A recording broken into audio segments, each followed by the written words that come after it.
Welcome to our Great Salt Lake edition of Cash Rendezvous. While we get set up in the studio, take a look at what's coming up. The economic value of the lake is pegged at $1.32 billion a year. I'll show you what one of the biggest lakes in the country does to benefit you and how long it's been around. But the basic reality is that we've overused water and there's not more water coming. I'll show you why the low water levels are a danger to your health and the ecology of the lake.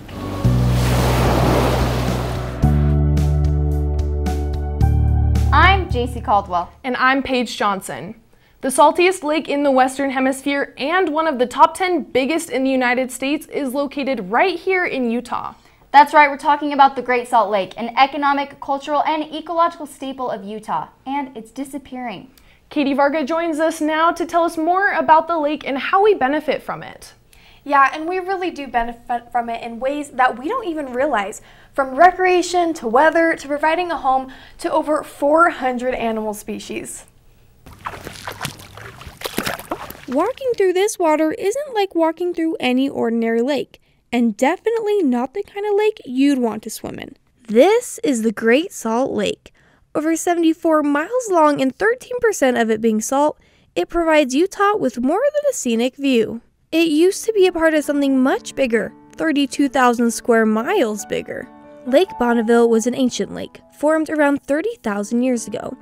The Great Lake covered most of Utah, parts of Nevada, and Idaho, until Red Rock Pass gave way, causing a flood into southern Idaho, which drained much of the lake, says the Utah Department of Cultural and Community Engagement. And what remains is what we see now, the Great Salt Lake, which is home to species like bison, brine shrimp, and birds. When it comes to the ecology, up to 10 million birds a year eat, rest, and nest at the lake. So the lake is one of the world's most important migratory stopovers. Birds like these rely on the lake during the winter because the lake doesn't freeze and they use it for a food source and winter habitat. Other animals also count on it for survival. The brine shrimp, as we love our brine shrimp out here, they only grow to be about 2 centimeters. Those are the main things that live its entire life in the lake that you can see with your eye. These are brine shrimp, also known as sea monkeys. They create cysts or eggs, which harvest companies then use for fish food. This creates a $10 to $60 million industry, which is not only helpful for nature, but also for the value of the lake. The economic value of the lake is pegged at $1.32 billion a year. And so that is connected to mineral extraction like salt, brine shrimp, cyst production, and recreation. Recreation includes biking, hiking, and sightseeing. Kayakers, paddleboarders, bird watchers, people come out and just float, enjoy the beach, things like that are probably the biggest recreation at our park at least. There are some things many people don't know about the lake, one being how it affects other things we love about Utah. Utah is known for its great snow, and part of that is from lake effect. I can't explain the mechanics of it, but part of the Great Salt Lake creates our amazing snow that we all love to enjoy in the winter. Other fun facts set it apart from others. We will also get icebergs from the freshwater river, and that's something no one really thinks about. It's like, but the longest or the biggest iceberg ever that's like was documented in the lake was over 100 feet in length.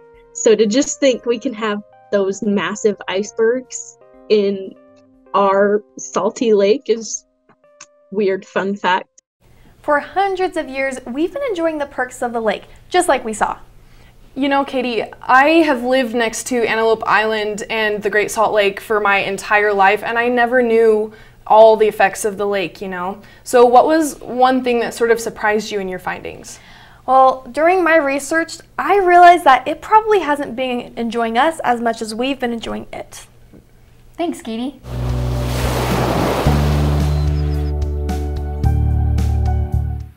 As Katie showed, the Great Salt Lake has been fluctuating in size since Lake Bonneville. This year, it's reached an all-time low, leaving large areas of the lake bed and what they contain now exposed to the atmosphere. Annika Johns saw the dry shoreline firsthand. She joins us now to explain what's happening. That's right. We are now experiencing the consequences of these low levels in our ecology and our health. I talked to some experts who are looking at these problems and how it's affecting us. The road leading to Antelope Island looks different than it used to. Instead of water lining the edges of the road, visitors are met with rocks, dirt, and little to no vegetation. In the distance, you can see the shore of the Great Salt Lake. We're at the point of an ecological collapse. In 1987, the Great Salt Lake had a historic high, covering over 1,400,000 acres. But in 2022, water covers a little more than 600,000 acres. This dried marina paints a grave picture for the future of the Great Salt Lake. A future that USU doctoral student Will Munger fears will replicate that of Laguna de Aculeo, a now dry lake bed in Chile. There's some real parallels between Lake Aculeo and the Great Salt Lake. Lake Aculeo is a shallow lake located west of the Andes Mountains. Like the Great Salt Lake, Lake Aculeo got a lot of its water from snowmelt and was a primary supporter of agriculture.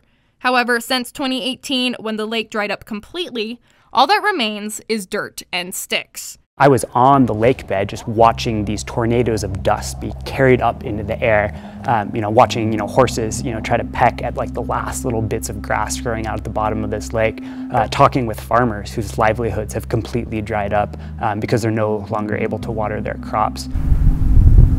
With dried marinas comes fewer boats on the water. However, problems threatening Utahns are far more concerning than missing out on a day on the lake. There's a historic legacy of mining, everything from Kennecott to the smelter, and that mining waste has gone into the Great Salt Lake and basically dried out in that lake bed. The USU Watershed Department found polychlorinated biphenyl, or PCBs, and polycyclic aromatic hydrocarbons, or PAHs, in the dust. These are organic chemicals made up of carbon, hydrogen, and chlorine atoms, along with the chemicals that occur when you burn fossil fuels. Some of that dust is toxic from metals production, from smelters, and other things we put into the lake, so that's an additional concern, not only just particulate matter affecting our lungs, but there are toxic components in there. The lake water acts as a protective layer against PCBs and PAHSs. Now, for a moment, let's pretend that this bowl of rice and water is our lake bed. If I apply extreme wind, the dirt or rice underneath the water isn't affected. However, if I apply that same wind to a dry lake bed, well, I make a mess of my kitchen. So as the water level in the Great Salt Lake decreases, these pollutants in the dirt are now being kicked up and tossed into the air when the wind picks up. We can't just think about this as, oh, that's just the Great Salt Lake over there, because it impacts all of us, and we feel that in our lungs. Though empty this time of year, the Bear River Migratory Bird Refuge is a sanctuary for birds heading south for the winter and north in the spring. Our job is to make sure that we provide habitat for those birds, which means providing water and vegetation that they can use. Birds like the white-faced ibis, the American white pelican, and swans all travel throughout the year, stopping here to find areas for habitat. When there's less water, there are fewer impoundments that we can put water in, so there's less space for them. That's one of their habitat needs. Though it may seem as if the 74,000 acres of open space provides plenty of room for migratory birds to rest, it's not what it appears. You could have a whole state of land for habitat, but at the end of the day, water is key. There's less water, it also means there's a little bit less vegetation as well. So there's less food for them to use to refuel on their way north and south during their migration. The Great Salt Lake, like the Bear River Bird Refuge, is losing habitat space for these migratory birds. These issues extend further along the food chain. The salt found in the Great Salt Lake isn't used in any food products, like this iodized salt or this pink salt. However, there are still animals and insects that rely on the salty nature of the lake to survive. It's getting so salty that even animals like brine shrimp and brine flies, these things that live in the lake and are important bird food, it's starting to stress them as well. Though we can still enjoy the hikes and sights the Great Salt Lake has to offer, researchers are saying that Utah's past actions are now catching up to us, and that we're at the crossroads for the fate of the lake. We're at an inflection point, and we have to make some hard decisions, and we have to make them together, because no one person has the answer for all this. It takes all of us working together. These are the risks that we're facing due to the low water levels. What was it like being out there and seeing the dry lake? You know, it's easy to talk about the problems, but being there in a completely dry marina where the boats are no longer able to go really brings the harsh reality of the lake drying into perspective. Yeah, thanks, Annika. Seeing all these problems makes me wonder how we got to this point. Let's find out coming up. To lose that would be, in many ways, to lose an identity. I'll show you how Utah's identity built around the greatest snow on Earth might disappear with the Great Salt Lake. Whenever we needed it, it was going to be there. And that's clearly not the case. I'll show you how the low lake levels could affect you at home.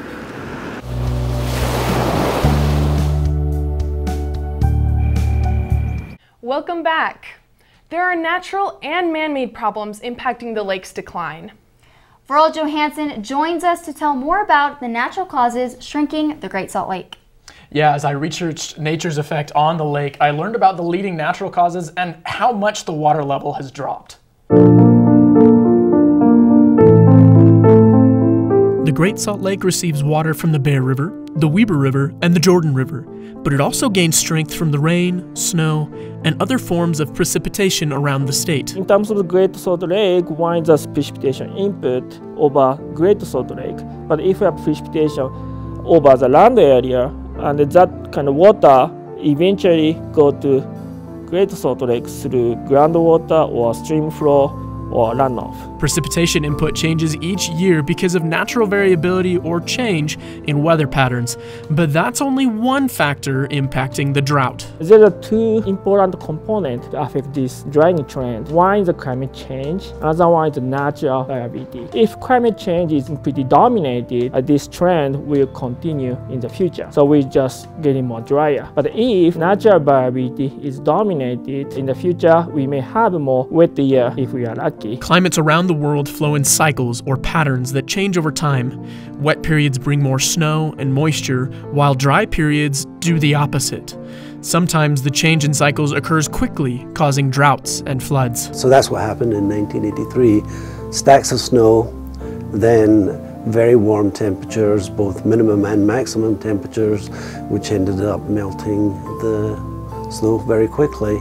And there was lots of it, and it just kept melting, and of course the system just couldn't deal with that. So you ended up with flooding in Salt Lake City, as well as almost covered I-80. The 1983 flood led the Utah government to build drainage facilities similar in size to this building behind me to help avoid future floods. These buildings have not been used since their construction because Utah's climate has been getting warmer and the precipitation totals have been decreasing. In the climate change, most obvious and clear component is the temperature. So temperature is definitely getting warming, and its trend is super dominated. The increased temperatures have changed climate patterns in the state. So instead of getting snow from November through March, we see more rain in the early winter months. The fact that you're getting this redistribution of energy in a warming climate is altering the mechanisms of the jet stream. The jet stream guides our low pressure systems through which bring the greatest snow on Earth, right? Arguably. So that's one factor, right? But now compounding on that are the changes in minimum and maximum temperatures, as well as a shift from snow to rain as your main precipitation regime. Higher maximum and minimum temperatures add to the drought that Utah is facing, reducing the amount of snowpack in the mountains, and with it, the amount of runoff we receive each spring. Losing the Great Salt Lake also affects the type of snow we receive each year. So a lot of people talk about what's called the lake effect. So the Great Salt Lake, in terms of its aerial coverage, provides a source of water that is evaporated into the air, so that when a storm system comes through, you get more water evaporated into that system, which then ends up dumping on the mountains. The lake level has reduced by 2/3, so the aerial extent of that water is not nearly as great as it used to be. Losing the fluffy snow can hurt Utah economically, but it can also impact its culture and identity. The culture of Utah, it really is centered around the Great Salt Lake, hence you have Salt Lake City, right? So to lose that would be, in many ways, to lose an identity. So less snow means less runoff in the spring, leading to a shrinking lake. It also means less skiing and snowboarding, which is one of my favorite things to do. Thanks, Veral.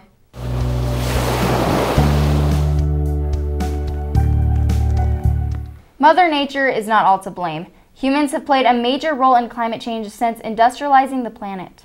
Morgan Perkins joins us to show you the impact people have on the Great Salt Lake. Yeah, using water in Utah is a bit of a double-edged sword. We're using more and more water, which means less and less gets to the lake. Combined with the drought we're in, it puts Utah in a difficult situation.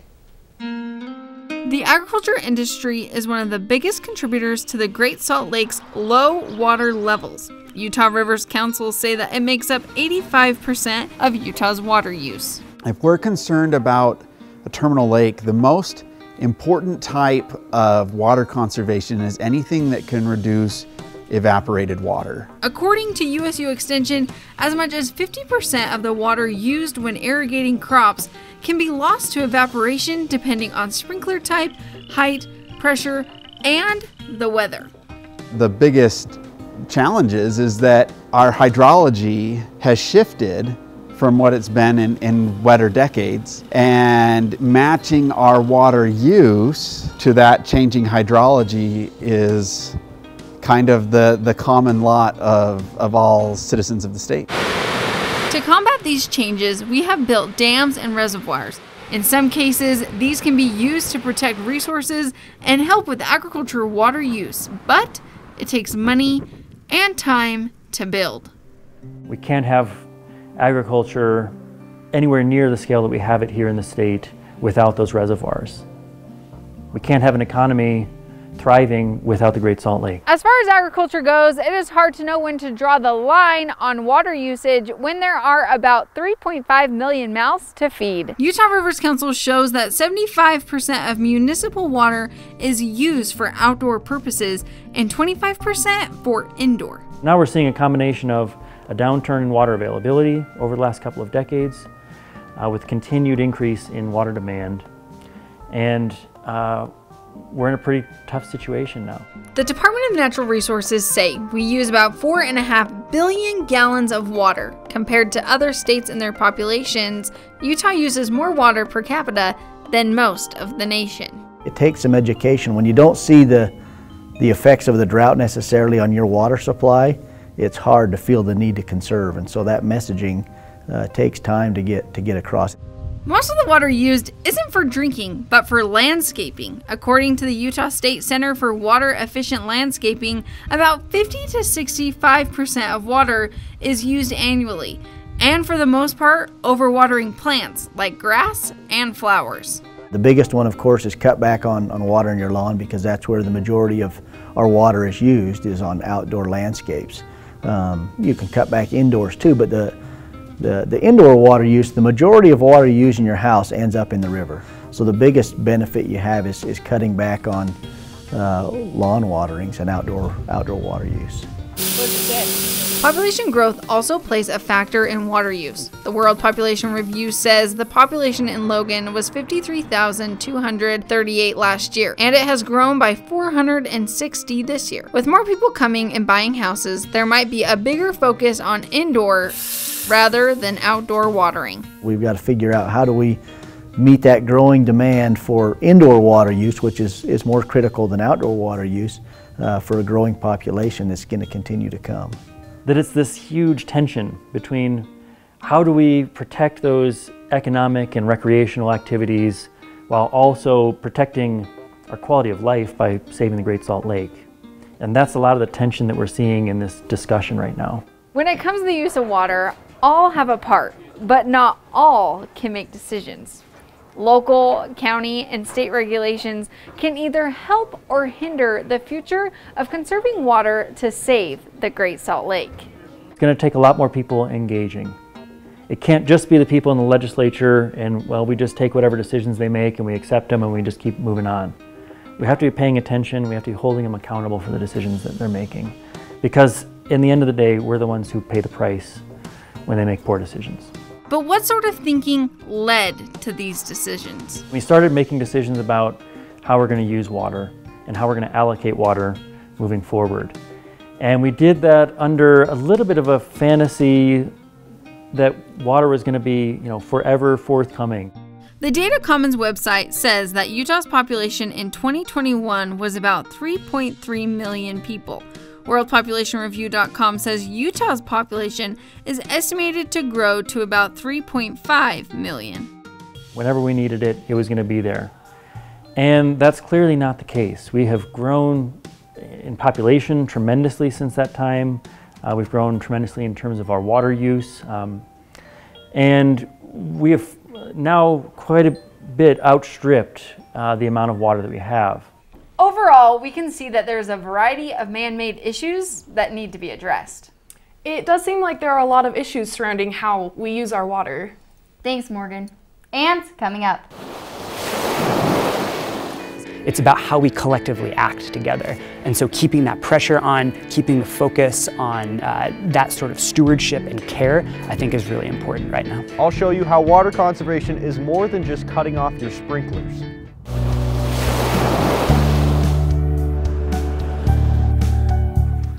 We've heard about the issues plaguing the Great Salt Lake in Utah, but what can be done to change it?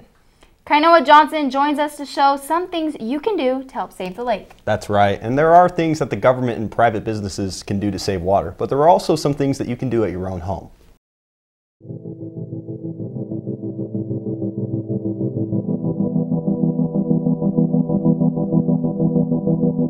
The Great Salt Lake is withering away. So the question on many of Utahns' minds is, what can we do to save it? I think we all have power to contribute to these solutions. And I think that if you're watching this and if you're wondering how you can get involved, there's a lot of different ways. All of us can reduce our water consumption, and that's a good thing, and that has a role to play. But we need to think about the systems that we're embedded in, particularly the economic and the political systems that we live in. This sports turf specialist says the best way Utahns can cut water usage is by improving how you take care of your grass. We are in a drought here in northern Utah. If you can feed it, just enough, it's going to survive. It's going to be fine. It might not be the greenest right now, but that's something we got to live with. A lot of yards in Utah right now look like this, covered in snow. But come springtime, the amount of water you use in your grass is going to be really important. But Webb says most people tend to overwater their grass. You can use fertilizer like this to help keep your grass healthy.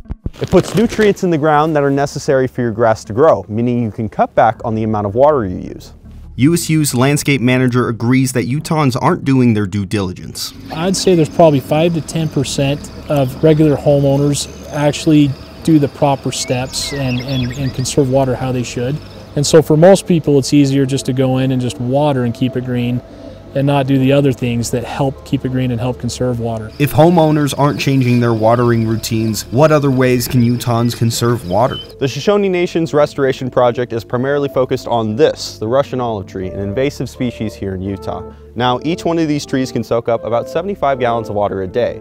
With help from the Utah Conservation Corps, they plan on removing all of these trees from the Bear River area, which will help send more water downstream. The connection between the restoration work that happens upstream has impacts at the Great Salt Lake downstream.